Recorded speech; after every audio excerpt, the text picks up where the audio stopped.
Today's recipe is an amazing cake.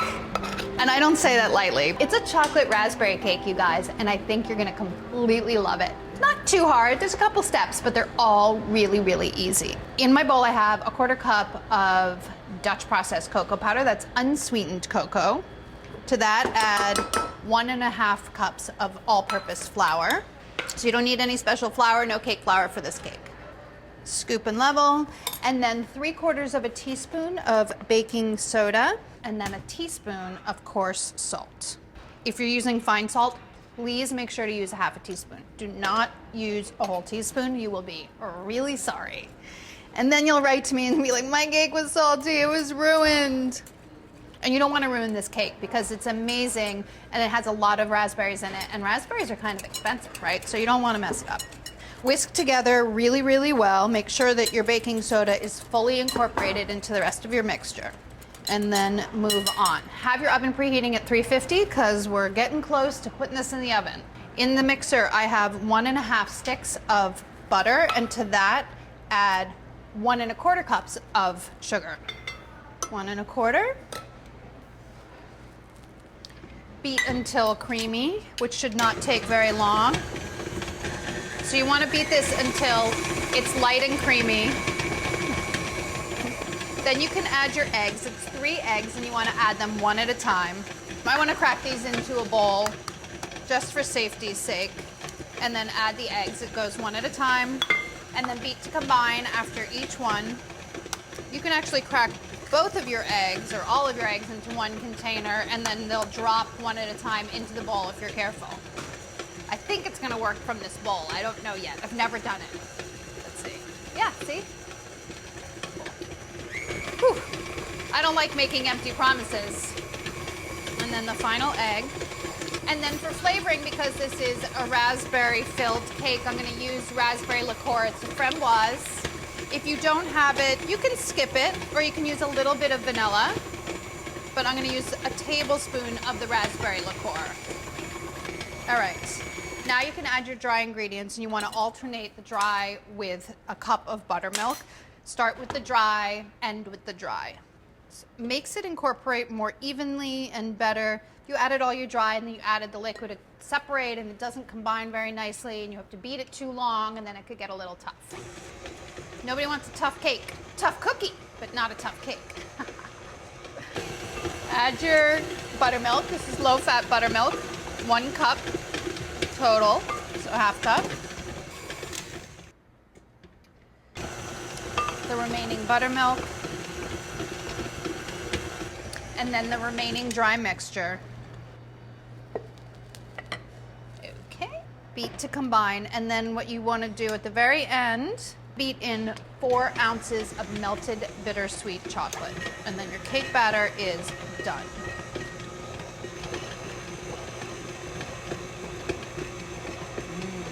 Try not to make a mess, like hands off.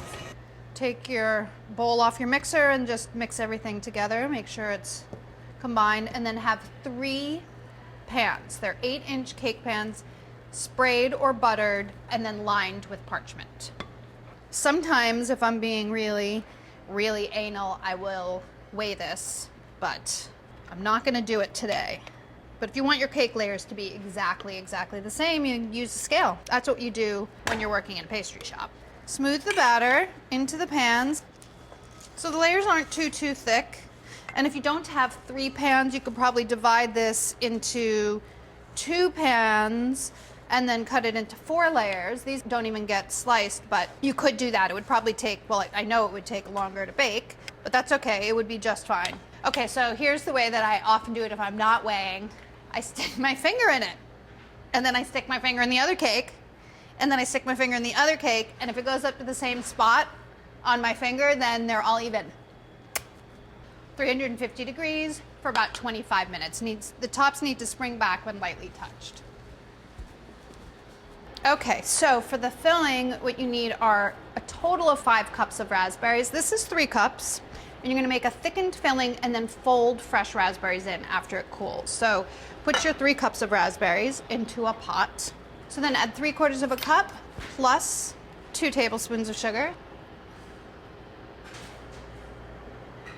Add a pinch of salt and about 2 teaspoons of lemon juice.